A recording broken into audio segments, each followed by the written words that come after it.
பெரியவா சரணம். பெரியவா வானொலியின் மாலை நிகழ்ச்சிகள் ஆரம்பமாகின்றன.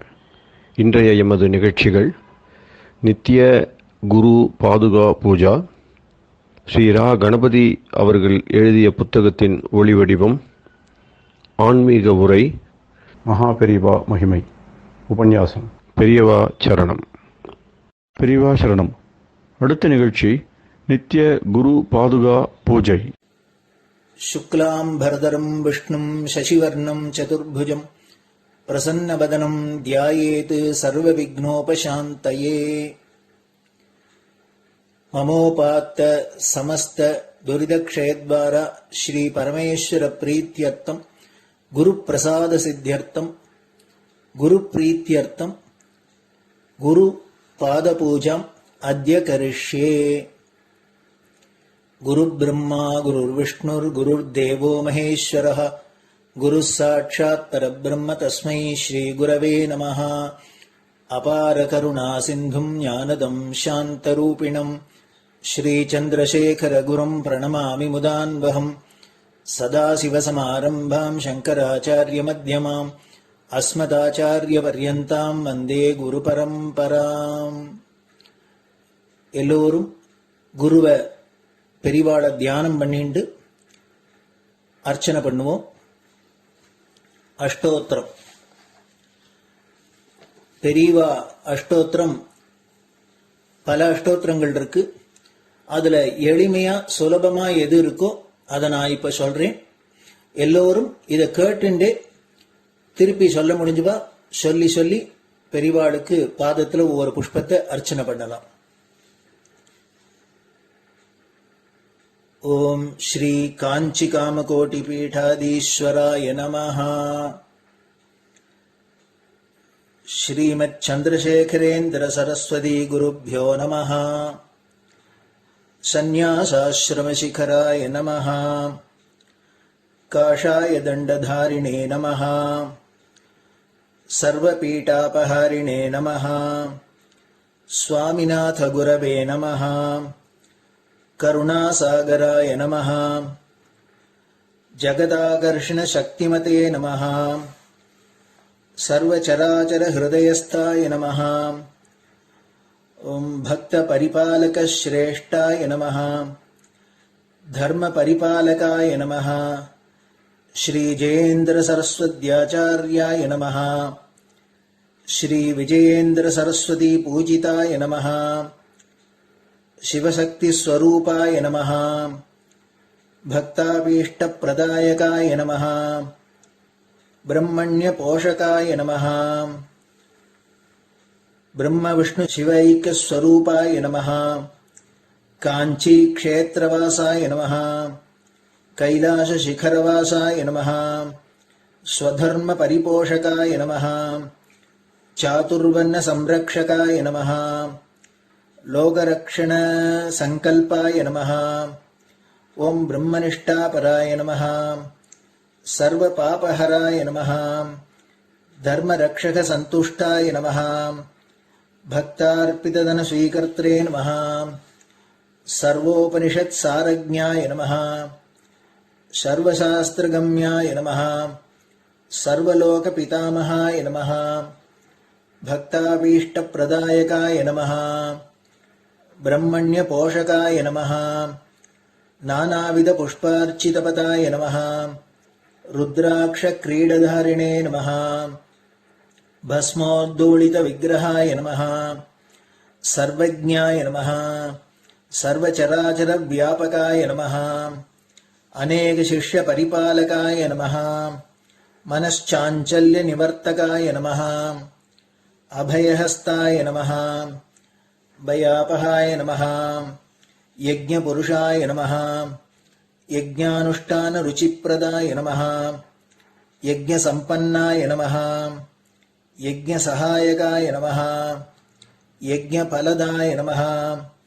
यज्ञप्रियाय नमः। उपमानरहिताय नमः। स्फटिक तुलसी रुद्राक्ष हारधारिणे नमः। चातुर्वर्ण समदृष्टये नमः। ऋग्यजुस्साम अथर्वणादि चतुर्वेद संरक्षकाय नमः।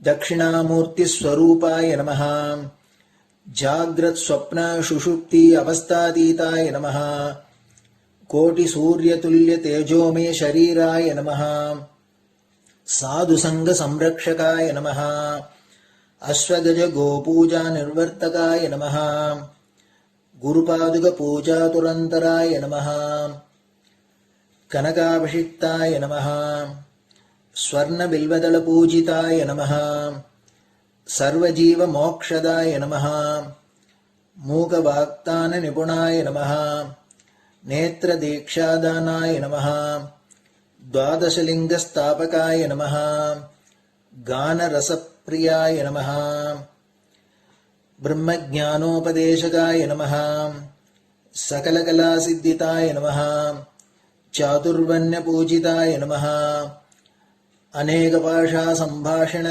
कोविताय नमः अष्टसिद्धिप्रदायकाय नमः ओम श्री शारदामठ सुस्थिताय नमः नित्यान्नदान सुप्रीताय नमः प्रार्थना मात्र सुलभाय नमः पादयात्रा प्रियाय नमः नानाविध मतपंडिताय नमः श्रुति स्मृति पुराणज्ञाय नमः देव यक्ष किन्नर किंपुरुष पूज्याय नमः श्रवणानंदकर कीर्तये नमः दर्शनानंदाय नमः अद्वैतानंदभरिताय नमः अव्याच करुणामूर्तये नमः शैव वैष्णवादिमान्याय नमः श्री शंकराचार्याय नमः दंडकमंडलोहस्ताय नमः वीणा मृदंग सकलवाद्यनाथस्वरूपाय नमः रामकथा रसिकाय नमः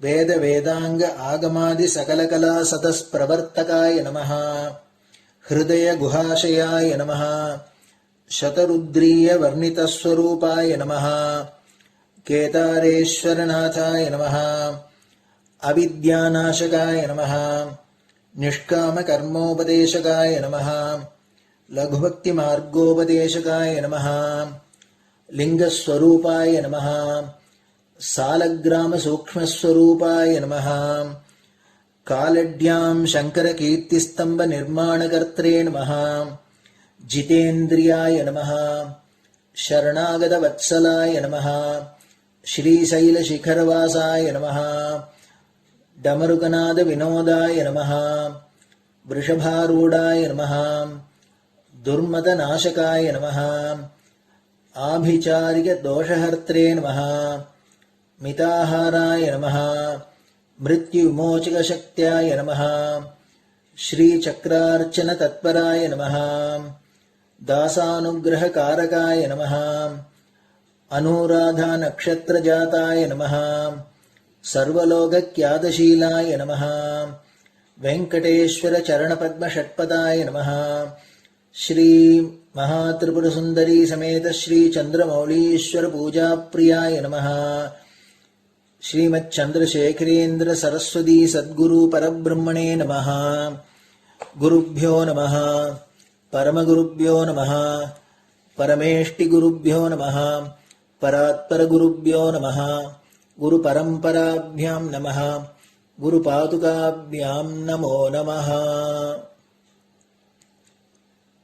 அடுத்தது ஊதுபத்தி இருந்தா அதை காமிச்சு தூபம், நெய் தீபம் இருந்தா காமிச்சு அதை நெய் தீபம் தீபம் காமிச்சுட்டு நைவேத்தியம் வெத்தலைப்பாக்கு பழம் இதுலேருந்து ஆரம்பிச்சு அவளுக்கு எது சௌரியமோ அதுபடி நைவேத்தியம் பண்ணலாம்.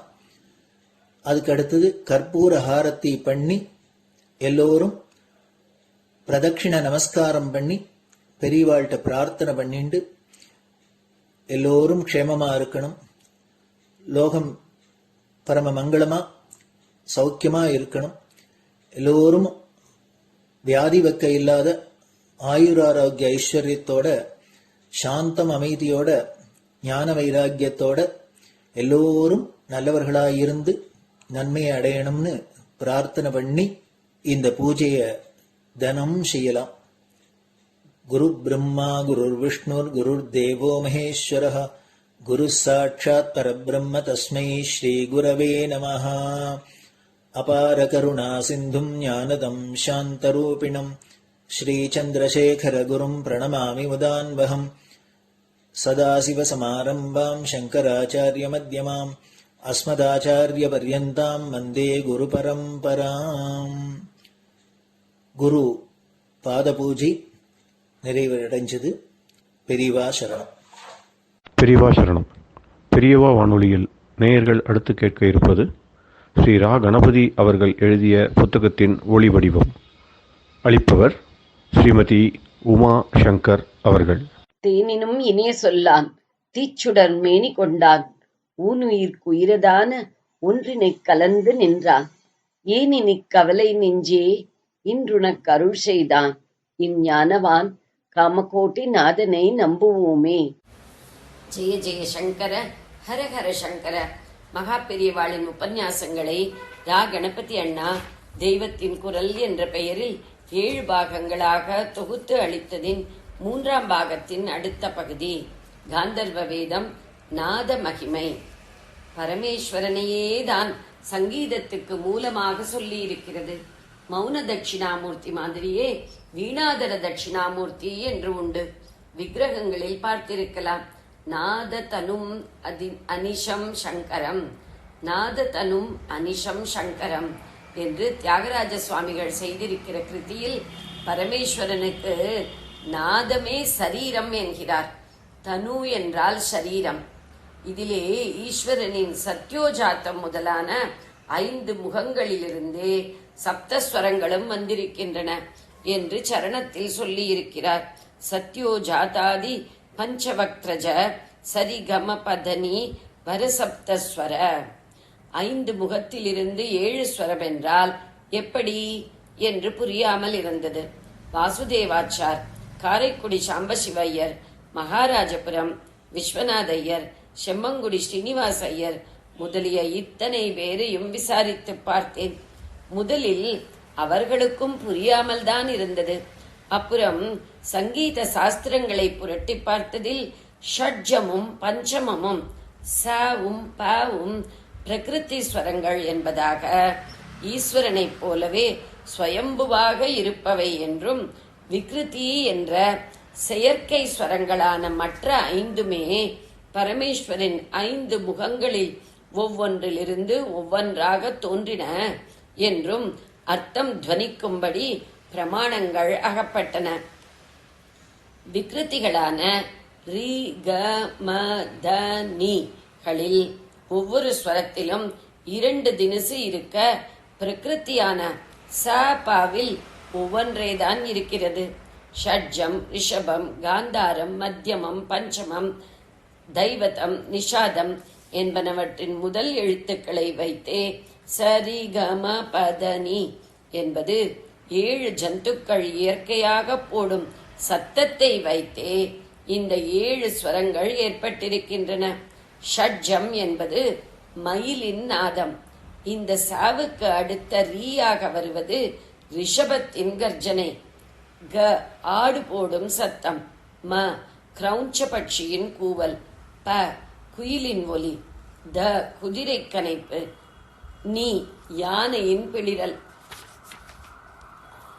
சிக்ஷா சாஸ்திரத்தில் மூச்சு எந்தெந்த அவயவங்களில் பட்டு வேத அக்ஷரங்கள் உண்டாக வேண்டும் என்று சொல்லியிருப்பது போலவே சங்கீத சாஸ்திரங்களில் ஒவ்வொரு ஸ்வரமும் அடிவயிற்றிலிருந்து உச்சம் தலை வரை எப்படி எப்படி ஸ்வர சலனத்தால் உண்டாக வேண்டும் என்று சொல்லியிருக்கிறது. இப்படி 6 அவயவங்கள் சம்பந்தத்தில் பிறப்பதே ஷட்ஜம். நாபி, ஹிருதயம், கண்டம், ரசனம், நாக்கு, நாசி ஆகிய 5லே சப்தஸ்வரத்தின் சுந்தர தேவதைகள் பிரகாசிப்பதாக தியாகையர் சோபில்லு தெய்வத்தின் குரல் 2ஆம் பகுதியில் வேதம் என்ற கட்டுரையில் ஒலியும் படைப்பும் என்ற உட்பிரிவு பார்க்க தியாகையர் சோபில்லு கிருதியில் சொல்கிறார். நாதோபாசனை என்பது ஒரு பெரிய மந்திர சாஸ்திர யோக சாஸ்திர சாதனை. ஸ்வச்சமான நாதோபாசனை என்பது ஓம்கார உபாசனையே ஆதலால் இது பரம வேதாந்த சாதனையும் தான். நாதம், பிந்து, கலை என்று 3 பெரிய தத்துவங்கள். நாத பிந்து கலாதி நமோ நம என்று திருப்புகழ் பாடுகிறோம். அந்த பெரிய விஷயங்களுக்கு நாம் இப்போது போக வேண்டாம். இதிலே நாதம் சிவஸ்வரூபம், பிந்து சக்தி ஸ்வரூபம், சப்தத்துக்கு மூலம் நாதம், ரூபங்களுக்கு மூலம் பிந்து. அதாவது ஒலி, ஒளி என்பதில் ஒலிக்கு மூலம் நாதம், ஒளிக்கு மூலம் பிந்து என்ற அளவுக்கு தெரிந்து கொண்டால் போதும். முடிவில் ரூபங்களும் சப்தங்களிலிருந்து உண்டாகிறவைதான். நாதம், சப்தம் என்கிறவற்றுக்கிடையே வித்தியாசம் உண்டு. சப்தம் என்பது வெளியிலே வருகிற ஒலிகள், அவற்றிலே பல உண்டு. நாதம் என்பது எந்த சப்தமானாலும் அதற்கு ஆதாரமாயிருப்பது. அதுவே சப்தம் ஒடுங்குகிற போதும் சேர்கிற ஸ்தானம். வியாக்கரண சாஸ்திரத்தில் சப்தத்தையே பிரம்மமாக நிலைநாட்டி இருக்கிறது. இதற்கு சப்த பிரம்மவாதம் என்று பெயர். பாஷை இலக்கணத்தை சொல்லும் போது இப்படி வையாகரணிகள், வியாக்கரண சாஸ்திரக்காரர்கள் அதை பிரம்மஸ்வரூபமாக சொல்லி இருப்பதையே இன்னொரு விதத்தில் சங்கீத சாஸ்திரக்காரர்களும் ஸ்தாபித்திருக்கிறார்கள். சங்கீதத்திலே நாத பிரம்ம உபாசனை, நாதோபாசனை என்கிற இடத்திலும் நாதம் என்பது வெறும் ஆதார சப்தம் மட்டுமில்லை.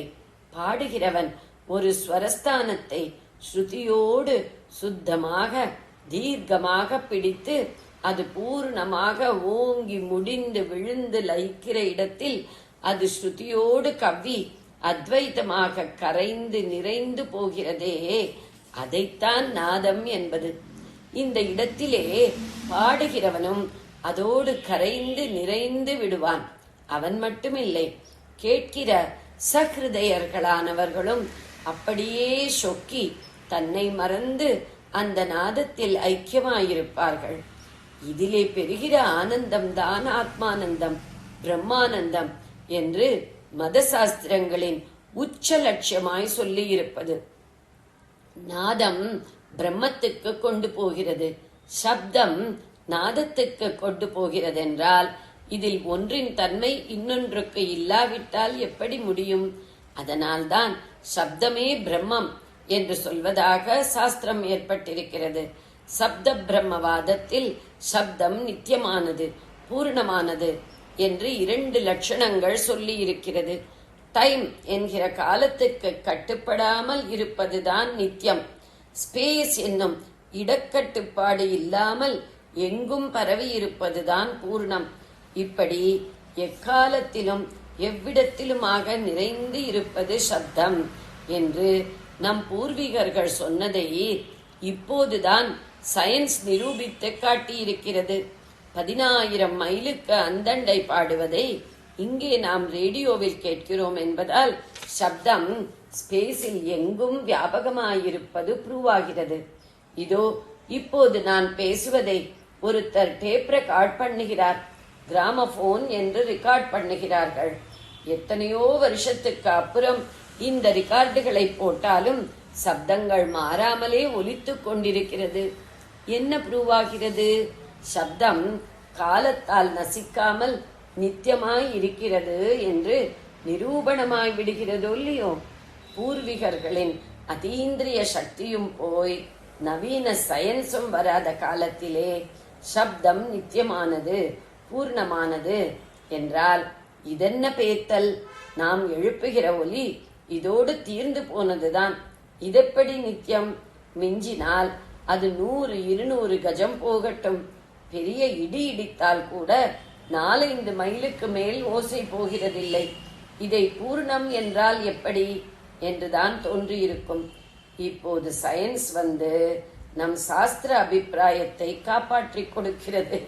டைம் ஸ்பேஸ் கான்செப்டுகளுக்கு அதீதமாக இப்படி நித்தியமாகவும் பூர்ணமாகவும் இருப்பதுதான் விபுத்வம்.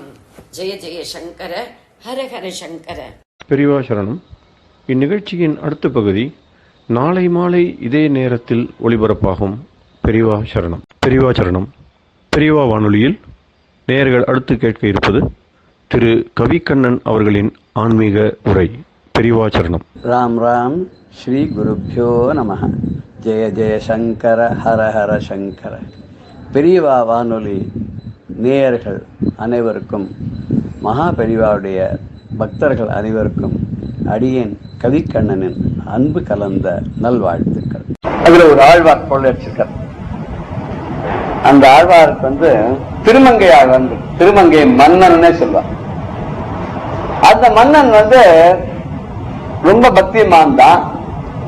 அவனுடைய வைஃப் என்ன பண்ண, ஒரு கோயில் கட்டணும்னா சரி அப்படின்னு பகவான் சோதனை பண்றார். நீ என்ன பண்ணாலும் கட்டணம் நான் பார்க்கணும். சரி, தன் கையில் இருக்க பணத்தெல்லாம், அரசாங்க பணத்தெல்லாம் எடுத்து செலவழிச்சு கோயிலை கட்டி எல்லாம் பண்ணான். எல்லாம் பண்ணா கூட கோபுரம் வரைக்கும் கட்டுறதுக்கு பணம் வரல. அதுக்கப்புறம் பார்த்தா ஓவரா வரியெல்லாம் வாங்கி பார்த்தான், அதுலயும் முடியல.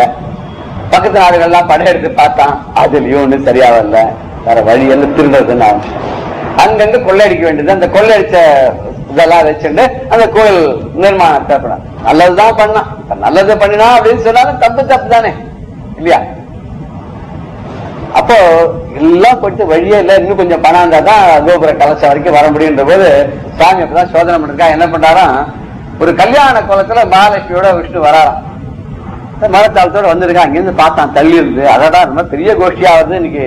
இந்த ஒரு கோஷ்டியை கொள்ளடிச்சா போற நம்ம எல்லா காரையும் முடிச்சுடலாம்னு பார்த்தான். நேரம் சுத்தி வளர்த்தான், குதிரைல வந்தான், நின்னா வளர்ச்சுட்டான். அவரு பாக்குறாரு, பார்த்து என்னப்பா எல்லாத்தையும் கழட்டி கீழே வையணும். இப்பதான்ப்பா கல்யாணம் ஆகி வரேன், கதையே வேணா எல்லாத்தையும் கழட்டி வையே. சரி கொடுத்துடுறேன். துண்டை எடுத்து போட்டான், விரிச்சான் பெருசா, எல்லாத்தையும் போடுங்க. எல்லாத்தையும் போட்டான், எல்லாம் மொத்தத்தையும் போட்டாச்சு. போட்டவங்க இப்படி பார்த்தான்.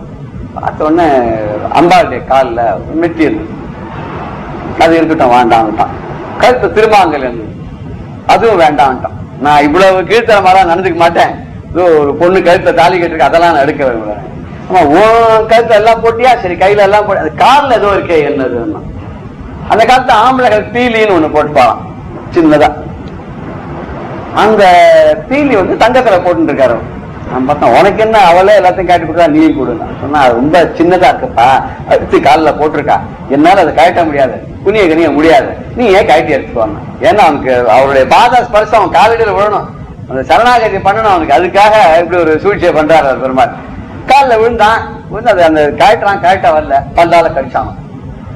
அந்த தீலிய பல்லால கடிச்சான. பல்லால கடிச்ச உடனே அவர் தலையை அப்படி தொட்டாதான் அவனுக்கு ஷாக் அடிச்ச உடம்புல. உடனே பார்த்தான், என்னது உடம்பெல்லாம் என்ன பண்றது என்ன தெரியலப்பா, எனக்கு ஒண்ணும் புரியல, எனக்கு ஒண்ணுமே தெரியல. இதை கரெக்டா வரலையா? கரெக்டா வரல என்ன பண்றது?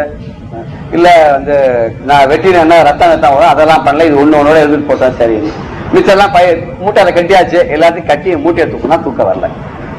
மூட்டையை தூக்க வரல அப்படின்னு பெருமாள் சிரிச்சாராம். என்ன சமாச்சாரம் சொல்லுங்க, இதெல்லாம் பாகம் மூட்டைடா, எப்படிதான் தூக்க வரும்?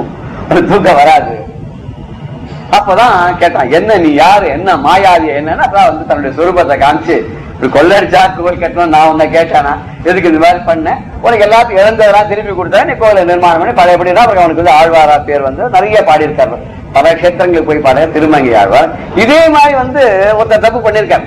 யார் பண்ணிருக்கா? ராமதாசர், பத்ராஜல ராமதாசன் பண்ணிருக்காரு.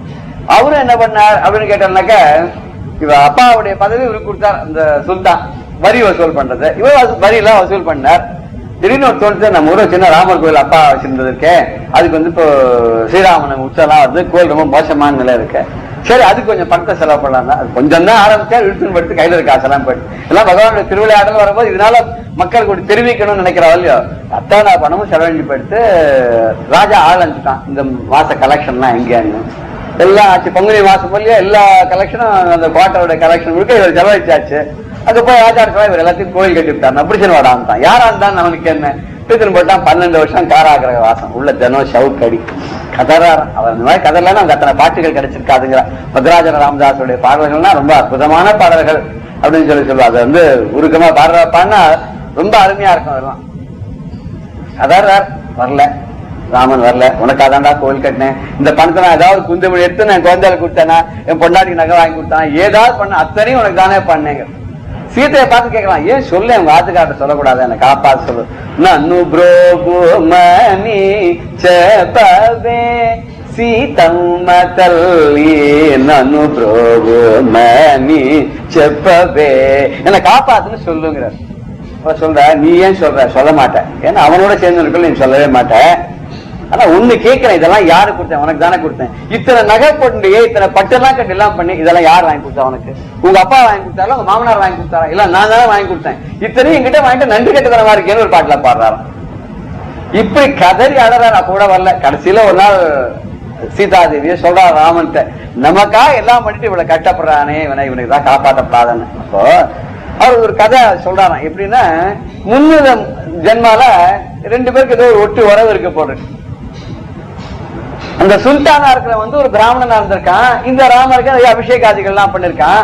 அவன் ஏதோ 108 குடம் கங்கை தண்ணி அபிஷேகம் பண்ணு வேண்டிட்டு இருப்பான் போல இருக்கு. அவன் தப்பு கணக்கு போட்டான். 107 தான் ஆச்சு. அந்த 108வது ஆகல. பகவானே ஏதாவது சொன்னான்னு பண்ணன 108 குடம் தண்ணீரே அபிஷேகம் பண்ண அப்புறம் எனக்கு நீ ஒண்ணுமே பண்ணாது இருக்கேன்னு 108வது குடத்தை தலை டம்முன்னு போட்டு வடிச்சான். அதனால நீ ஒரு மூர்க்கனா போவே அப்படின்னு சொல்லி சுவாமி சவிச்சார். அதனாலதான் அடுத்த ஜென்மால அபிஷேக பலனாக ராஜா சுல்தானா வந்தா அப்படின்னு சொல்லுவார். இவரும் ராமதாசரும் ஏதோ தப்பு பண்றாரு போல இருக்கு. அதனால இந்த ஜென்மத்துல பக்தாளுக்கெல்லாம் இவருடைய பெருமையை காட்டணுன்றதுக்காக இப்படி ஒரு அவதாரத்தை பண்ணி சீதை சொல்றாங்க, நீங்க ஏதாவது பண்ண செய்யணும்னு நேரம் பண்றேன்னாராம். நேர சுல்தான்கிட்ட லட்சுமணி ஆயிடுச்சுன்னு போனாராம். போனோன்னா நீ யாருன்னு கேட்கறான் சுல்தான். ரொம்ப தேஜஸ்வியா இருக்க 2 பேர் அண்ணா தம்பியா வந்திருக்கா, நீங்களாம் யாருன்னா, நாங்க ராமதாசருடைய அடியாட்கள், நாங்க தான் போய் வரியெல்லாம் வசூல்லாம் பண்ணிட்டு வருவோம். இப்ப உள்ள ஒரு வண்டி கொண்டு வர வேண்டிய வசூல்லாம் நாங்க தான் கலெக்ட் பண்ணிட்டோம், அதெல்லாம் நாங்க கொண்டு இருக்கோம். அவர் கோயில் கட்டான்னு சொன்னால அது வேற பணம். கோயில் கட்டினது உனக்கு வர வேண்டிய பணம் இது இருக்குன்னு தன் மேல அங்கவசரத்துல உதறான்.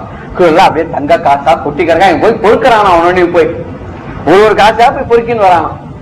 அப்புறம் எல்லாத்தையும் வாங்கிட்ட உடனே கேட்கலாம், இத்தனை பணத்தையும் வாங்கிட்டியா, சரியா இருக்கா? இல்ல நான் கொடுத்ததுக்கு மேலேயே இருக்கேன். நான் பகவான் எப்போ வட்டியோட திருப்பி கொடுத்தார். தண்டனை கொடுக்கறதானால பகவான் வட்டியோட கொடுத்துருவார், அனுகிரகம் பண்ணுனாலும் வட்டியோட கொடுத்துருவார். பகவத் கருணையை தாங்க முடியாது, நமக்கு சக்தி கிடையாது. பகவான் வரணும் வந்தாலும் நம்மளால பார்க்க முடியாது. அனுகிரகம் பண்ணணும்னு கேட்போம், அவன் அனுகிரகம் பண்ணாலும் நம்மளால தாங்க முடியாது. அதுக்கு நம்ம பரிபூக்கப்படுத்தி அவன் அனுகிரகமே பண்ணுவாங்கிறா. உடனே பகவானை பார்த்து கேட்கிறா, இத்தனை பணத்தையும் உனக்கு கொடுத்தானே, நீ வாங்கிட்டேன்னு எனக்கு என்னடா சாட்சி இருக்கு? எப்படி சாட்சி? என்ன பண்ணணும்னு கேட்கறான். சொல்றான் ராமலட்சுமணா சொல்றான், என்னோட மேல அங்கவசம் இருக்கு பாரு, இதை கொடுக்குறேன். இந்த மூலையில நீ வெத்தலா போட்டிருக்க அந்த எச்சல், அதுல உன்னுடைய அரசாங்க மோதிரம் கையில போடுங்க. அந்த மோதிரத்தை முதிரையை பதிச்சு இதுல இம்ப்ரெஷன் வச்சு கொடுன்றான். எப்படி ஒரு பாக்கியம் பாருங்க. அவன் உடனே தன்னுடைய மோதிரத்தை எடுத்து அந்த எச்சலை துப்பி அதுல இந்த மோதிரத்தை பதிச்சு இவனுடைய மேல் வசப்போ அதை வச்சு அடையாளமா பணம் வாங்கினதுக்காக கொடுக்குறான். ஆட்சி ராஜா பணம்லாம் மன்னர் ராமதாசரை விட்டுடுவான். என்னன்னா 2 பேர் வந்தார், ராம்ஜி லட்சுமண்ஜி 2 பேர் வந்தான். உன்னோட அடியாட்கள் பணத்தெல்லாம் அவன் தான் கலெக்ட் பண்ணாங்கன்னா கொண்டு எல்லாத்தையும் வட்டியோட முதலமா குடுத்துட்டு போயிட்டாங்க. மறுபடியும் ராமதாசர் பாதி அவனுக்கு போய் மிலேச்சனுக்கு தரிசனம் கொடுத்து இத்தனை படி இருக்கு. 12 வருஷமா நான் ஜெயில கதைன்னு இருக்கேன், எனக்கு இல்லையே. இப்படிதான் நடந்து போய் நம்ம நினைக்கிறோம் தகுதியே இல்லாத பகவான் வாழ்க்கையே இவ்வளவு கொடுத்தான்னு. ஆனா அவன் கணக்குல ஏதோ அவருக்கு தகுதி இருக்கு, ஏதோ ஒரு காரணத்துக்காக அள்ளி கொடுக்குறான். ஆனா தப்பு பண்றதுக்காக கூட கொடுக்கலாம். சில பேர் இந்த மாதிரி கொடுத்தாதான் வேற தப்பு பண்ணிட்டே இருப்பான். ஏன்னா மேக்சிமம் தப்பு பண்ண அப்புறம் தான் அவளுக்கு தண்டனையே பகவான் கொடுப்பான். இவளுக்கு ஒரு தண்டனை தனியா வச்சிருப்பான். அந்த தண்டனைக்கு ஒரு எலிஜிபிலிட்டி வரணும்னா அவ சில தப்பெல்லாம் பண்ணும். அதுக்கு ஒரு கிரியேட் பண்ண வச்சு அப்புறம் தான். எனக்கு ஏதோ புத்தகத்தை கூட படிச்சேன். என்னன்னா ஒரு 12 விதமான பாப்பங்கள். இதுக்கு ஸ்பெஷலான நரகம் பகவானே யோசனை பண்ணி தான் தயார் பண்ணுமா. அதுல அம்மாவை தூஷணை பண்றது ஒரு பாப்பமா, புண்ணிய தீர்த்தங்களை தூஷணை பண்றது ஒரு பாப்பமா, எதிகளை அவமதிக்கிறதோ அவருக்கு இம்சை பண்றது ஒரு பாப்பமா. இப்படி பண்ற பாப்பத்துக்கெல்லாம் விமோசனமே கிடையாதுங்கிற. ஆனா படிக்கும்போது அதான் நமக்கு நெருக்கமா தான் இருக்கு. ஆனா இதுக்கு பாத்துக்கலாமே, அது வரும்போது பாத்துக்கலாம், நமக்கு என்ன தெரியாம போறது சில பேர் இருக்கா. போன ஜென்மத்துல என்ன பாவம் பண்ணவோ தெரியாது, இந்த தடவை கட்ட போறோம், அடுத்தது பாத்துக்கலாம் சார், வரும்போது பாத்துக்கலாம் அப்படின்னு இருக்காலும் உண்டு. ஆனா இது மாதிரி இன்னொருத்தர பண்ணிருக்காரு மாணிக்க வாசகர். அவரும் பக்தர் தான். அவரும் இந்த மாதிரி இந்த பணத்துல மந்திரியா இருந்தா அரசாங்க பணத்தெல்லாம் எடுத்து திருவாரூர் அங்கிருந்து இந்த அவர் அது ஒரு சிவக்ஷேத்திரம், அங்க கோயில் கட்டி அதுக்கு எல்லாம் நிர்மாணம் பண்ணி ரொம்ப அழகா எல்லாம் பண்ணிட்டார். பணம் எல்லாம் தீர்ந்து போயிட்டார். குதிரை வாங்கிட்டு வான்னு கொடுத்த போனார் ராஜா. நல்ல குதிரையா வாங்கிட்டு வான்னு கொடுத்தா அதெல்லாம் அவர் இந்த மாதிரி பண்ணிட்டார். அதுக்காக பரமேஸ்வரன் காட்டுல இருக்க நரி எல்லாம் பிடிச்சி அந்த குதிரையாக்கி கொண்டு போய் ஒரு லாயத்துல கட்டிட்டு நான் நீ கொடுத்த பணத்தை சரியா பிடிச்சா வேற ஊருக்கு வருவான்னு போயிட்டார். ராஜா என்ன பண்ணா அவரை ஜெயில இருந்து விட்டுட்டான். திருவாரூர் மாணிக்க வாசகரை ராத்திரி எல்லாம் ஊழிட ஆரம்பிச்சு. இதெல்லாம் நரி எல்லாம் நிறைய ஆயிடுச்சு. நரி தானே குதிரையா வந்தது, குதிரை திருப்பி நிறைய ஆயிடுச்சு, எல்லாம் ஊழிட ஆரம்பிச்சு. என்னடா எதிரான அப்புறம் பகவான தோத்திரம் பண்ண பண்ணாருன்னா அதே பாண்டிய ராஜாக்கா தான் வைகை கரையை கூட புட்டு மண் சுமந்து அடைச்சார்னு கதையெல்லாம் சொல்றாரு. இப்படி இவருக்கும் வறுமை வந்தது. எப்படி வந்ததுன்னா நல்ல காரியங்களை பண்ணி வந்தது. ஆனா வறுமையினால அவெல்லாம் கஷ்டப்படல. தண்டனைன்ற போல ராஜா ஏதோ கொடுத்தா கூட இவெல்லாம் அதை சமாளிச்சுன்னு வந்தா. பெரியவா சரணம். இந்நிகழ்ச்சியின் அடுத்த பகுதி நாளை மாலை இதே நேரத்தில் ஒளிபரப்பாகும். பெரியவா சரணம். பெரியவா சரணம். அடுத்த நிகழ்ச்சி மகா பெரியவா மகிமை உபன்யாசம். வழங்குபவர் பிரம்மஸ்ரீ கணேச சர்மா அவர்கள். பெரியவா காசி யாத்திரையில் காசியை முடிச்சுண்டு பல க்ஷேத்திரங்களுக்கு போயிட்டு பாடலிபுத்திரம்ங்கிற பாட்னாக்கு வந்ததை பார்த்தோம். இந்த பாட்னால தான் சங்கர ஜெயந்தி நடந்தது. அப்போது பாபு ராஜேந்திர பிரசாத் அவள் குடும்பத்தை சேர்ந்தவா எல்லாரும் வந்து பெரியவாளுக்கு உபச்சாரம் பண்ணி தரிசனம் பண்ணி எல்லாம் பண்ணினா. அந்த சங்கர ஜெயந்தி செலவு முழுக்கலும் டிகாரிங்கிற சம்ஸ்தான ராஜா பண்ணினர். அதுக்கப்புறம் அங்கேருந்து பெரியவா அத்வா அமாவான் முதலான ராஜ சம்ஸ்தானங்கள்லாம் இருந்தது. அந்த ராஜாக்கள்லாம் உபச்சாரம் பண்ண அங்கங்கெல்லாம் போய் பெரியவா விஜயம் பண்ணி அவளோட பக்திக்கு கட்டுப்பட்டு அவளோட மரியாதையெல்லாம் ஏத்துண்டா. அதுக்கப்புறம் ஹரிஹருங்கிற இடத்துக்கு வந்தா. ஹரிஹரில் கண்டகி நதி 2 இடத்துல ஹரிஹர் அப்படிங்கிற இடம் இருக்கு. கர்நாடகாவில் ஒரு இடத்துல ஹரிஹர்னு இருக்கு, இங்கேயும் ஒரு ஹரிஹர் இருக்கு. அதில் கண்டகிங்கிற நதி முதல்லையே பார்த்தோம். இந்த கண்டகிங்கிற நதியில தான் சால கிராமம் கிடைக்க முடியும். இது நேபாளில் உற்பத்தியாகி அப்படி வருது, இங்கே வந்து கண்டகி ஹரிஹரில் வருது. அந்த கண்டகி நதியில் ஸ்நானம் பண்ணிட்டா. அதுக்கப்புறம் புன்புன் அப்படிங்கிற இடத்துக்கு வந்தா. அங்கே புன்புனா அப்படின்னு ஒரு நதி. நமது பாரத தேசத்தில் எல்லா நதிகளுமே புண்ணிய நதிகள் தான். இது எல்லாமே ஒன்னா கடைசியில் என்ன ஆறுது அப்படின்னர், யமுனையா இருக்கட்டும், சரையுவா இருக்கட்டும், இந்த கோசியா இருக்கட்டும், கண்டகியா இருக்கட்டும், எல்லா நதிகளுமே ஒன்னா சேர்ந்து கடைசியில வங்காள தேசத்துக்கு வரத்து கங்கையோட கலந்து அப்புறம் எல்லாம் தன்னோட நாமரூபத்தை இழந்து கங்கையாவே வந்துடுறது, வந்து அது சமுத்திரத்துல கலக்கிறது. ரசமா சொல்ற வழக்கம் உண்டு. யமுனைக்கு ரொம்ப குறை இருந்துதான். என்ன அப்படின்னா மோட்ச நதியில ஒன்னா இருக்கும். அப்படி இருந்தா கூட கங்கையை பார்த்து ஒரு பொறாமை இருந்துதான். அதாவது ஒரு விளையாட்டா சொல்ற வழக்கம், இந்த ஸ்திரீகளுக்கு ஒருத்தர் அடுத்த இன்னொரு பொம்மநாட்டியை பார்த்தா இருக்குமோ இல்லையோ, அது மாதிரி கங்கையை பார்த்து யமுனைக்கு இருந்துதான். காரணம் என்ன அப்படின்னா இந்த கங்கைக்கு தான் 3 திருமூர்த்திகளோட சம்பந்தமும் இருக்கு. விஷ்ணுவோட பாதத்திலேருந்து வந்தது, பிரம்மாவோட கையில இருந்த தீர்த்தம் பரமேஸ்வரன் சிரசிலேயே வகிச்சுட்டு இருக்கிறது. இந்த திருமூர்த்தி சங்கமும் அதுக்கு இருக்கு, சம்பந்தமும் இருக்கு.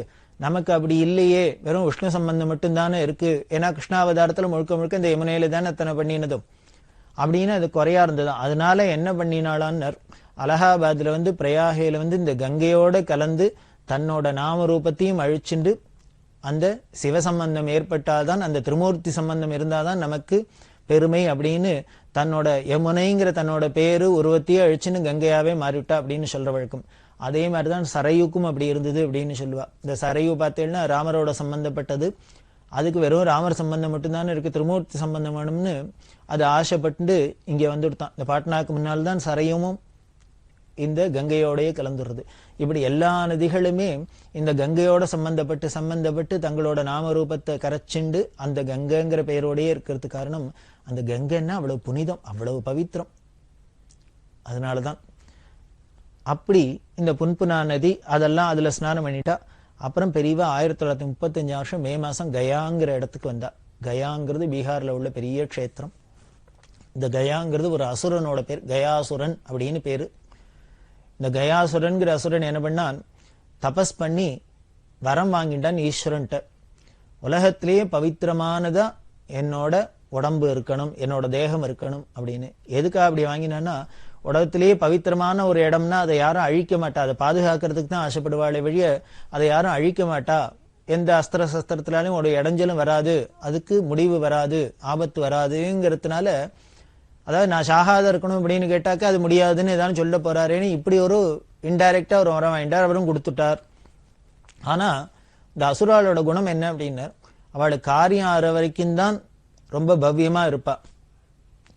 ஆயிடுத்து அப்படின்னா அதுக்கப்புறம் அவளை பிடிக்கவே முடியாது. அவளுக்கு நினைச்சது கிடைச்சுடுத்துனா, அவளோட பலம் ஏறிடுத்துனா அப்புறம் பார்க்க முடியாது. இந்த கயாசுரன்னு என்ன பண்ணா, வரம் வாங்குறதே ரொம்ப பவ்யமா தபஸ் பண்ணா எல்லாம் பண்ணினா, வரத்தை வாங்கினோன்னு தன்னோட அசுர குணம், அதாவது பிறவி குணம் மாறாது,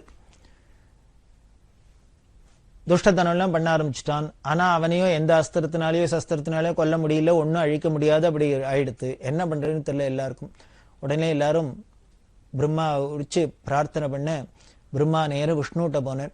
அவனை எப்படி அடக்கிறதுன்னு தெரியல, தெரியாதனமா வரத்தை கொடுத்தாச்சு, அவனும் அப்படி துஷ்டத்தனம் பண்றான், என்ன பண்ணலாம் அப்படின்னு. அப்போ உடனே விஷ்ணு சொன்னார், பகவான் நீ ஒன்றும் பண்ண வேண்டாம், நீ ஒரு யாகம் பண்றதா தீர்மானம் பண்ணிக்கோ, பண்ணிட்டு அவன்கிட்ட போய் சொல்லு, நான் ஒரு யாகம் பண்ண போறேன், அந்த யாகத்தை உலகத்திலேயே பவித்திரமான இடத்துல புனிதமான இடத்துல பண்ணணும்னு இருக்கேன், அதனால உலகத்திலேயே பவித்திரமான புனிதமான இடம் உன்னோட சரீரம் தான், நீ படுத்துக்கோ, உன் மேலே யாகம் பண்றேன், யாகம் முடிச்சோடனே நீ அப்புறம் ஏந்துன்னு உன் காரியத்தை பாருன்னு சொல்லு அப்படின்னு. ஆனா லேசில முடிக்காத அந்த யாகத்தை முடிச்சுன்னு ஏந்துட்டான்னா அப்புறம் அவனை ஏந்திருக்க விட்டு பழையபடி துஷ்டதனம் பண்ணலாம். இது மாதிரி தீர்மானம் பண்ணிட்டு கேட்டோடனே அவன் உடனே பிரம்மாவே யாகம் பண்றதுக்கு நம்மளை கேட்கிறாரு அப்படின்ட்டு உடனே சரின்னு ஒத்துண்டு படுத்துண்டான். நமக்கு உடனே தோணலாம், இதெல்லாம் ஒரு புழுகி நாப்பில் இருக்கு, என்ன ஒரு ஆள் படுத்துண்டாக்க அது மேல ஒரு ஒருத்தர் உட்காந்து யாகம் பண்ண முடியுமா அப்படின்னு. அதாவது பர்சனாலிட்டி பார்த்தீங்கன்னா இந்த சரீர வாகெல்லாம் பார்த்தா காலக்கணக்கில் பார்த்தீங்கன்னா நமக்கு ரொம்ப வித்தியாசம் இருக்கு. தேக ஆரோக்கியமா இருக்கட்டும், சரீர வாகலையா இருக்கட்டும், ஒண்ணுமே வேண்டாம், அவ்வளவு தூரம்லாம் போக வேண்டாம், புராண இதிகாச காலத்துக்கு எல்லாமே போக வேண்டாம். ஒரு 50-60 வருஷத்துக்கு முன்னால பார்த்தா நம்ம தாத்தாக்கு பாட்டிகளுக்கெல்லாம் இருந்த ஆரோக்கியம் நமக்கு இல்லை, நமக்கு இருக்கிறது நம்ம குழந்தைகளுக்கு இல்லை, அது கீழே குறைஞ்சுட்டே வருது. அதனால நமக்கு இப்போ இருக்கிறத வச்சுட்டு அப்ப அப்படிலாம் இருக்க முடியுமா அப்படின்னு சந்தேகம் வரலாம். ஆனா அப்படிலாம் இருந்திருக்கு. எவ்வளவு வருஷத்துக்கு அவன் சரீரம் ஒரு ஊர் அளவுக்கு அத்தனை வருஷத்துக்கு. உடனே அவன் படுத்துனான், அவன் மேலே ஏறி வரை யாகத்தை உட்காந்து எல்லாரும் பண்ண ஆரம்பிச்சா. ஆனா ஒரு ஆள் மேலே நெருப்பு முட்டி யாகம் பண்ணா அவன் சும்மா இருப்பணும், இப்படின்னு கையாட்டுறான் காலாட்டுறான், இப்படி திரும்பினான் அப்படி திரும்பினான். அது யாகத்துக்கு டிஸ்டர்பன்ஸா இருந்தது, என்ன பண்றதுன்னு தெரியல. உடனே விஷ்ணுவை பிரார்த்தனை பண்ண விஷ்ணு வந்தார். அவன்கிட்ட சொன்னார், அப்பா இந்த யாகம் முடிகிற வரைக்கும் நான் காலை வச்சு அழுத்திக்கிறேன், நீ ஆடாதா சங்காத இருக்க, அதுக்கப்புறம் எடுத்துடுறேன் அப்படின்னார். அவனு சரின்னா தூக்கி அவன் மேல காலை வச்சார் விஷ்ணு. தன்னோட பாதத்தை வச்சவர் என்ன பண்ணார், மகாபலிக்கு பண்ணினாப்பல வச்சு அழுத்தினவர் அழுத்தினதாவே இருக்கு. இன்னி வரைக்கும் காலை தூக்கல, அவன் எழுந்திருக்கல. அவர் தூக்கிட்டார்னா அவ்வளவுதான். இவர் விஷ்ணு காலை வச்சு அழுத்தின் இருக்கிறதையே நாம பாக்குறோம், எப்படி அந்த பிரதேசங்கள்லாம் வயலன்ஸ் இருக்கு, எப்படி துஷ்டாளா இருக்கா அப்படின்னு. இன்னும் அவர் காலையும் எடுத்தா என்ன ஆகும், அப்படி அந்த வச்சுன்னு இருக்கிறதுனால அந்த விஷ்ணு பாதம் அந்த கயால என்னன்னா வேற ஒன்றும் பெருசா சுவாமி கோவில் கிடையாது, விஷ்ணு பாதத்துக்குன்னே கோவில். அவ தெரிவிக்க அந்த ஜெயில் வார்டன்ட்ட சொல்ல, இந்த ஜெயில் வார்டன்லாம் வெள்ளக்காரா போல இருக்கு, எல்லாரும் அப்புறம் அரசாங்கத்துக்குலாம் சொல்லி ஸ்பெஷல் சாங்ஷன் வாங்கிட்டு எல்லாரையும் அழிச்சுன்னு தரிசனம் பண்ணினான். அத்தனை பேருக்கும் பெரிவா தரிசனம் கொடுத்து அவளுக்கு எல்லாருக்கும் என்னென்ன பண்ணலாமோ ஆகாரங்கள்லாம் கொடுத்து அவளுக்கெல்லாம் ஆசீர்வாதம் பண்ண எல்லாரும் பிரார்த்தனை பண்ணிட்டா இந்த நாடு வெகு விரைவில் சுதந்திரம் அடையணும், எல்லாரும் க்ஷேமமா இருக்கணும் அப்படின்னு சொல்ல பெரியவா அவளுக்கெல்லாம் சமாதானம் சொல்லி, கவலைப்படாதீங்க, உங்களோட தியாகம்லாம் ஒரு நாளும் வீண் போகாது, எல்லாருக்கும் ஒரு நல்ல காலம் பிறக்கும் அப்படின்லாம் சொல்லி அங்க மிட்னாப்பூர்ல இருந்துட்டு அங்கேருந்து கரக்பூர் வந்தா. நடுப்புற பல ஊர்கள் அது வழியா கரக்பூர்ல வந்தா. கரக்பூருக்கு வந்துட்டு நேர டாடா நகருக்கு வந்தா. டாடா நகர்ல ரொம்ப பெரிய வரவேற்பு பெரியவாளுக்கு. அந்த டாடா நகர்லேருந்து முடிச்சுட்டு மயூர் பஞ்ச் அப்படிங்கிற இடத்துக்கு வந்தா. மயூர் பஞ்ச் பாரிபாடா அப்படின்னு வந்துட்டு பண்டாரி புக்கூர் அப்படின்னு ஒரு இடம், அந்த இடத்துலதான் வைதரணி அப்படிங்கிற நதி ஓடுறது. அதாவது இந்த பிதிர்காரியம் பண்றதே வைதரணி நதி, வைதரணி இந்த பிதிர்லோக மரத்தை வைதரணியை தாண்டி போறா அப்படின்னா நமக்கு சாஸ்திரத்துல சொல்றது. அது இந்த பண்டாரி புக்கூர்ல இருக்கு, வைதரணிங்கிற நதி இருக்கு. அந்த வைதரணியில ஸ்நானம் பண்ணி அந்த வைதரணி கோதானம் அப்படின்னு சொல்லுவாளோ இல்லையோ, அந்த வைதரணி கோதானம் பண்ணணும் அப்படிங்கிறதுனால வெள்ளியில அதுக்கு பால் கறக்கிற பாத்திரம், அந்த மாட்டுக்கெல்லாம் கொம்புல பூணம் எல்லாம் பண்ணி ரொம்ப எதோக்தமா பெரியவா அந்த ஊர் பிரதம பண்டார் அவருக்கு பெரியவா வைதரணி கோதானம் பண்ணினா. அந்த ஊர்ல பார்த்தீங்கன்னா பக்கத்துல யாஜிபூர் அப்படின்னு இருக்கு. அந்த யாஜிபூர் அப்படின்னாலே ஒண்ணும் இல்லை, யாஜிகள் அப்படின்னாலே யாகம் பண்ணினவாளுக்கு பேர் யாஜின்னு பேரு. சோமயாஜி, வாஜபேய யாஜி அப்படின்லாம் சொல்றமே, யஜ்ஞ யாகம் பண்ணினவாளுக்கு பேர் யாஜின்னு பேரு. அவ இருக்கிற ஊர் யாஜிபூர் அப்படின்னு. அதுல ஒரு காலத்துல 100 சோமயாஜிகள் இருந்திருக்கா. அப்படி இருந்ததுனாலேயே அவளுக்கு ராஜாக்கள் தானம் பண்ணினதுனாலே அதுக்கு பேர் யாஜிபூர் அப்படின்னே இருக்கு. அந்த யாஜிபூர்ல அந்த அக்னிஹோத்திரிகளுக்கெல்லாம் தரிசனம் கொடுத்து அவளோட எல்லாம் பெரியவா ரொம்ப அளவலாவிந்தா. அதுக்கப்புறம் கட்டாக் வழியால புவனேஸ்வருக்கு வந்தா. புவனேஸ்வரில் சங்கர ஜெயந்தி மகாநதியில் ஸ்நானம் பண்ணி சங்கர ஜெயந்தி 5 நாள் மடத்தில் ரொம்ப விமர்சையாக நடக்கும். அதை பண்ணினா அதுக்கு அப்புறம் முகுந்தபூர் அப்படிங்கிற இடத்துக்கு வந்தா. முகுந்தபூருக்கு அப்புறம் சாட்சி கோபால் அப்படின்னு இருக்கு. அந்த சாட்சி கோபால்ங்கிற க்ஷேத்திரத்துக்கு வந்தா. இந்த சாட்சி கோபால்ங்கிற அந்த ஊர் பேர் வந்ததுக்கு காரணமே அங்க கிருஷ்ணர் சாட்சி சொன்னதுனால சாட்சி கோபால் அப்படின்னு. அது என்ன அப்படின்னா, காஞ்சிபுரத்துல ஒரு ராஜா இருந்தார். அந்த ராஜாவோட பொண்ணு இந்த ஒரிஷால உள்ள ராஜாவோட பிள்ளைக்கு கல்யாணம் பண்ணி கொடுத்திருந்தார். அப்படிதான் ஒருத்தருக்கு ஒருத்தர் வந்தா. அப்போ இந்த காஞ்சிபுரத்துல இருந்த கோபாலன் அங்க ஷீரா கொடுத்தா. அப்படி காஞ்சிபுரத்துல இருந்த கோபாலன் அங்க ஒரிசாக்கு போனார். அதனால சாட்சி கோபால் அப்படின்னு. சாட்சின்னு எதுக்காக வந்தார்னா, ஒரு வேத வித்து இருந்தார். அவர் காசி யாத்திரை போனார் காஞ்சிபுரத்திலேருந்து. அப்போ கூட தன்னோட சிஷ்யன் தங்கிட்ட படிச்சிருந்த சிஷ்யனை கைங்கிறதுக்கு அழிச்சுன்னு போனார். அவன் அழிச்சுன்னு போறதே அந்த காலத்துல காசி யாத்திரை பண்ணி வருஷக்கணக்காகுமே. அப்படி போற வழியில மத்திய பிரதேசத்துல போறதே அவருக்கு ரொம்ப உடம்பு சரியில்லாத போயிடுத்து. இந்த குழந்தை தான் ரொம்ப கைங்கரியெல்லாம் பண்ணி அவரை உடம்பை தெம்பாக்கி திருப்பி காசி யாத்திரை பண்ணி கங்கா ஸ்நானம் பண்ணி அழிச்சுனவர் தான். அதுக்கு முன்னால துவாரகைக்கு போனார். அவர் ரொம்ப கிருஷ்ண பக்தர். துவாரகைக்கும் போறதே இப்படி உடம்பு சரியில்லாத போயிருக்கிறது இவன் கைங்கரியம் பண்ணினதுனால அந்த கிருஷ்ணரை பார்த்தோன்னே இவருக்கு ரொம்ப சந்தோஷம் வந்துடுத்து. இவ்வளவு சிரமம் நம்ம பார்க்கவே மாட்டோம், வழியிலே போயிடுவோம்னு நினைச்சவன் இந்த குழந்தை நம்மள தெம்பாக்கி சிரிப்பி கொண்டு கிருஷ்ணரை தரிசனம் பண்ணி வச்சுட்டானே அப்படிங்கிறதுனால என்ன பண்ணார், அந்த உணர்ச்சி வசப்பட்டு அந்த பையன்கிட்ட சொன்ன, உன்னாலதான்ப்பா என்னோட கிருஷ்ணன் தரிசனம் கிடைச்சது. அதனால இப்ப சொல்ற இந்த கிருஷ்ணர் சந்நிதியில சாட்சியா என்னோட பொண்ணை உனக்கு கல்யாணம் பண்ணி கொடுத்துட்றேன் அப்படின்னு இவர் வாக்கு கொடுத்தார். சரின்னு வந்தாச்சு திருப்பி காஞ்சிபுரத்துக்கு.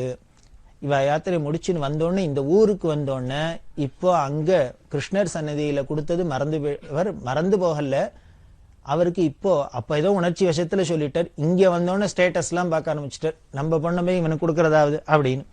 இப்ப தரமாட்டேன்ட்டார்.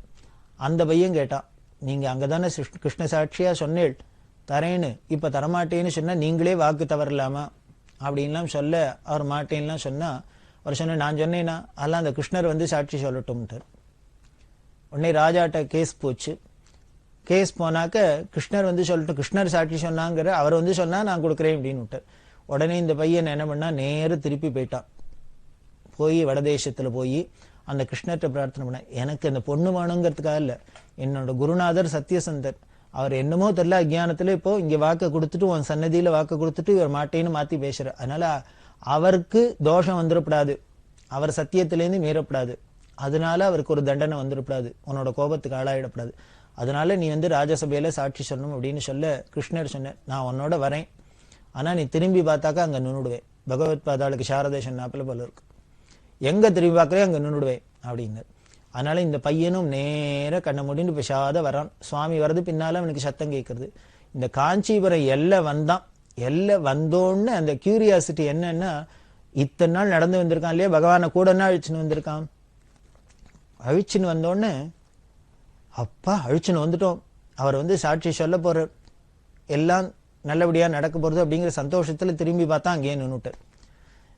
எல்லை வரைக்கும் வந்தவர் ராஜாவோட அரண்மனைக்கு போகாத, ஊருக்குள்ள வர முடியாத அங்கேயே நின்னுட்டார். அப்படி சாட்சி கோபால் அங்கேயே சிலையா நின்றுட்டார். அப்புறம் இந்த குழந்தை போய் சொல்ல, உடனே ராஜா என்ன திடீர்னு ராத்திரியில ஒரு சிலை முளைச்சிருந்துன்னா எல்லாரும் வந்து பார்க்க மாட்டாள, உடனே ராஜா வந்து பார்க்க அப்படி சிலையா இருந்த சுவாமியா, ஆமா ஆமா அவர் எதற்கு தான் சொன்னார் அப்படின்னு சொல்லி இப்ப கிருஷ்ணரை பார்த்தோன்னு இவருக்கு இந்த வைதிகருக்கு பழையபடி மனசு மாறி எடுத்தோம். ஆமா ஆமா நான் சொன்னேன், நான் இப்ப வார்த்தையை மாத்தி பேசின தப்பு தான், இந்த குழந்தை ஒன்னையே கட்டி இழுத்துன்னு வந்துட்டானா இவ பிள்ளை விட ஒரு பெரிய பக்தன் வேற யாரும் இருக்க முடியாது, அதனால இவனுக்கே கொடுக்குறேன்னு குழந்தைய கல்யாணம் பண்ணி கொடுத்தார். அப்படி இந்த பையனுக்காக வந்து சாட்சி சொன்னதுனாலே அவருக்கு சாட்சி கோபாலன்னு பேரு. அன்னியிலேருந்து காஞ்சிபுரத்துல இருந்தார்.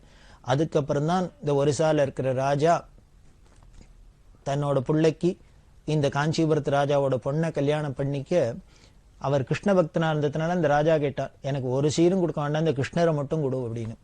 அதுக்கப்புறம் தான் ஒரிசால போச்சு. அது இந்த புரிங்கிற ஜெகநாத கஷேத்திரத்துக்கு பக்கத்திலே இருக்கிறதுனால அந்த ஊருக்கு பேரே சாட்சி கோபால் அப்படின்னு இருக்கு. இந்த கதையெல்லாம் சொல்லி பெரியவா காஞ்சிபுரத்திலேருந்து இவர் ஒரிசாக்கு வந்தவர் தான் அப்படின்னு சொல்லி காஞ்சிபுரத்திலேருந்து வந்து பெரியவா தரிசனம் பண்ணிட்டு புரிங்கிற ஜெகநாதபுரிக்கு போனா, அங்கதான் ஆதிசங்கர் பகவத் பாதாள் ஸ்தாபிதம் பண்ணின கிழக்கு திக்குல இருக்கிற பீடம். அந்த பீடத்துல போய் பெரியவா ஜெகநாதரை தரிசனம் பண்ற புரி ஜெகநாதர். பெரியவா சரணம். இந்நிகழ்ச்சியின் அடுத்த பகுதி நாளை மாலை இதே நேரத்தில் ஒளிபரப்பாகும். பெரியவா சரணம். பெரியவா சரணம். அடுத்த நிகழ்ச்சி திருவாசக இன்னிசை. வழங்குபவர் ஸ்ரீ சத்குருநாத தேசிகர் அவர்கள். பெரியவா சரணம். திருச்சிற்றம்பலம். பண்டாய நான்மறை. பண்டாய நான்மறையும் பால் அணுகாமால் அயனும் கண்டாரும் இல்லை கடையேனை துண்டாகக் கொண்டு அருளும்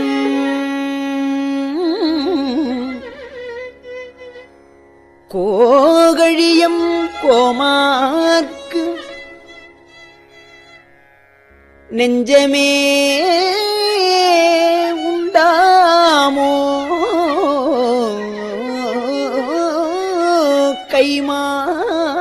கைமாறு உரை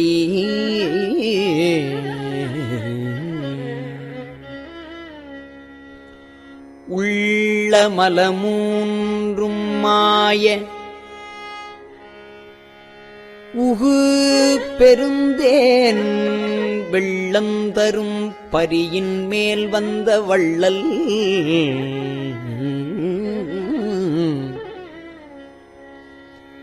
மருவும் பெருந்துறையை வாழ்த்துமின்கள்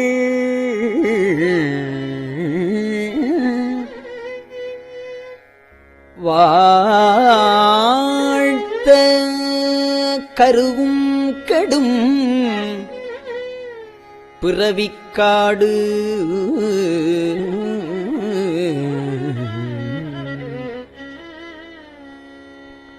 காட்டகத்து வேடன்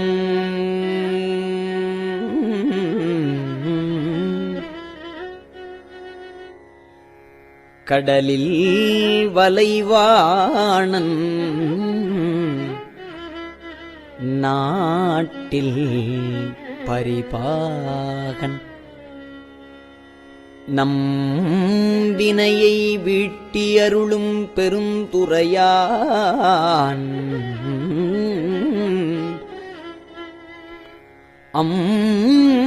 கமலபாதம் மருளும் கெட நெஞ்சே வாழ்த்து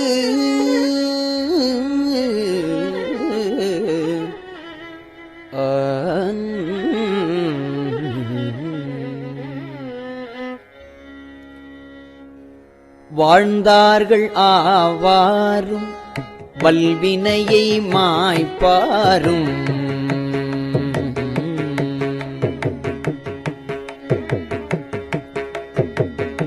வாழ்ந்தார்கள் ஆவாரும் வல்வினையை மாய்ப்பாரும் தாழ்ந்து உலகம் ஏத்த தகுவாரும்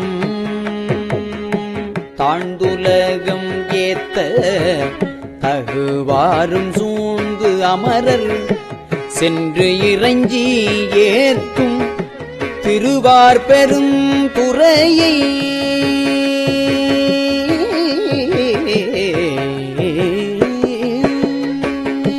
சென்று இறைஞ்சி ஏத்தும் திருவார் பெரும் துறையை நன்று இறைஞ்சி ஏத்தும் நமர்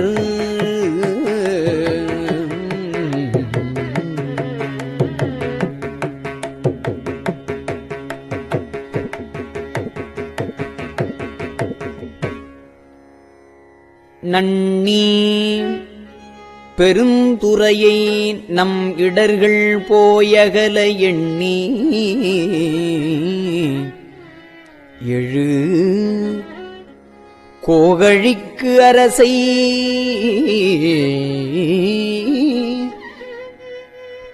பண்ணின்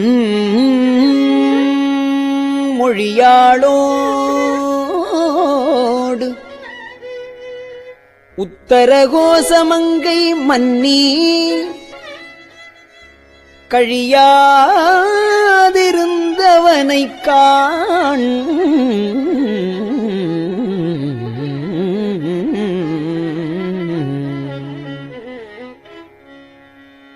காணும் கரணங்கள் எல்லாம்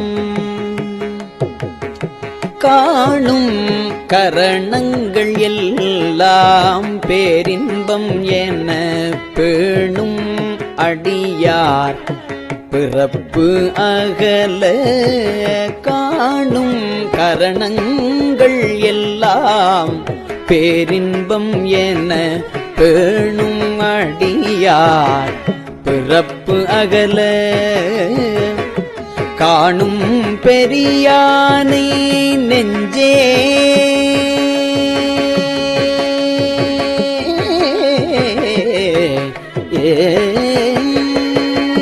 காணும் பெரியானை நெஞ்சே பெருந்துறையில் என்றும் பிரியானை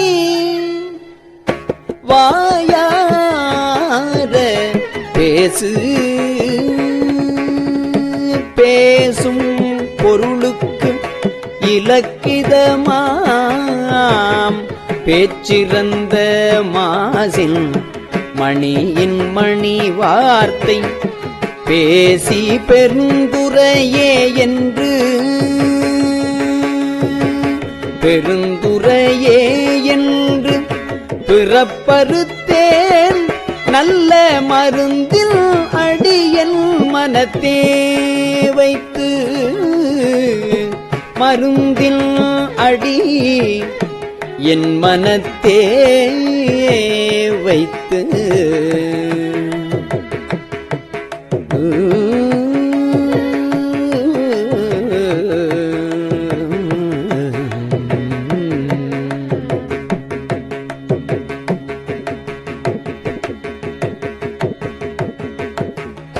திருச்சிற்றம்பலம்.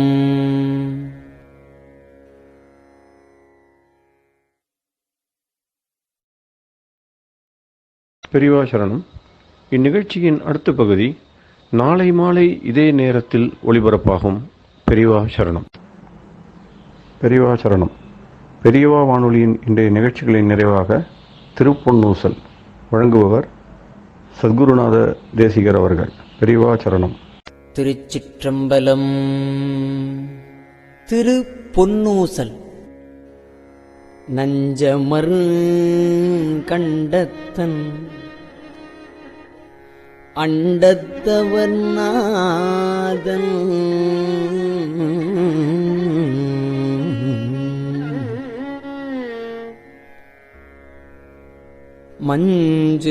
மஞ்சுதோய் மாடமணி உத்தர கோசமங்கை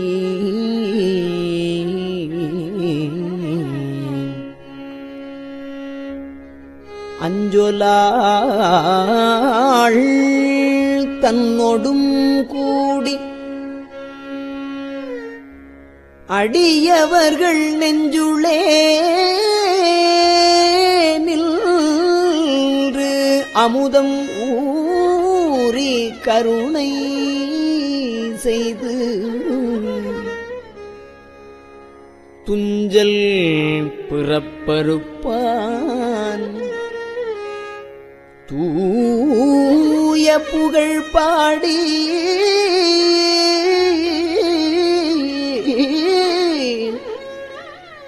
புஞ்சமார்வள் வளை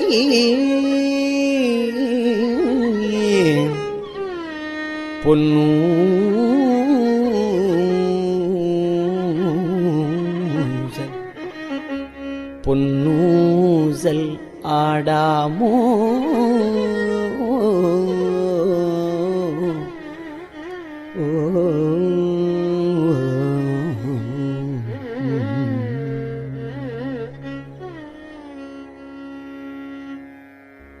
திருச்சிற்றம்பலம்.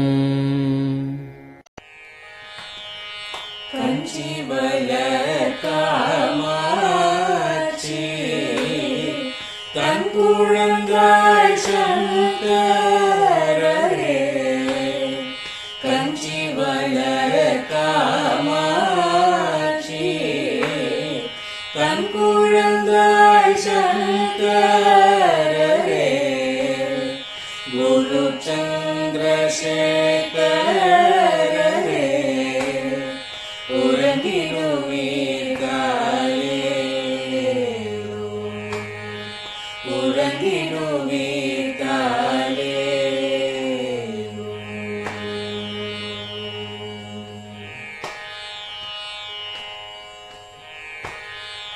ஆதிகுரு சங்கரராய் அன்றொரு நாள் வந்தவரே 68 பீட்டபதி ஏழுலகம் பூப்பவரே காப்பவரே கடப்பவரே எல்லோர்க்கும் அருள்பவரே உறங்கிடுவீர்களே அயனுடனே மாலவனோ தேடிய பொற்பதத்தவரே அருமறைகள் சாற்றும் முயல் மலர்பதமே காலே முக்தி நிலை எய்திடவே சக்தி தரும் சத்குருவே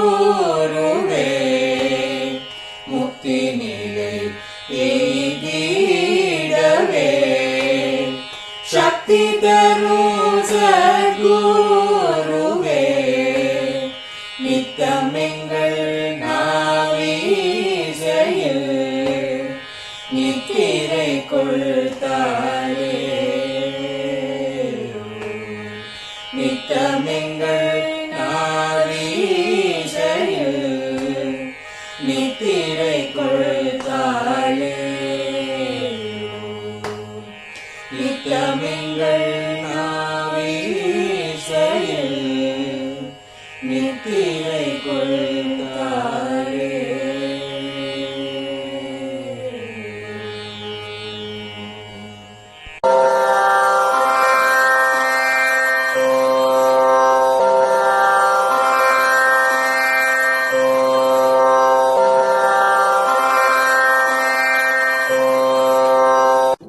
பெரியவா சரணம். பெரியவா வானொலியின் மாலை நிகழ்ச்சிகள் இத்துடன் நிறைவடைகின்றன. எமது அடுத்த ஒளிபரப்பு நாளை காலை இந்திய நேரப்படி 6 மணிக்கு துவங்கும். பெரியவா சரணம்.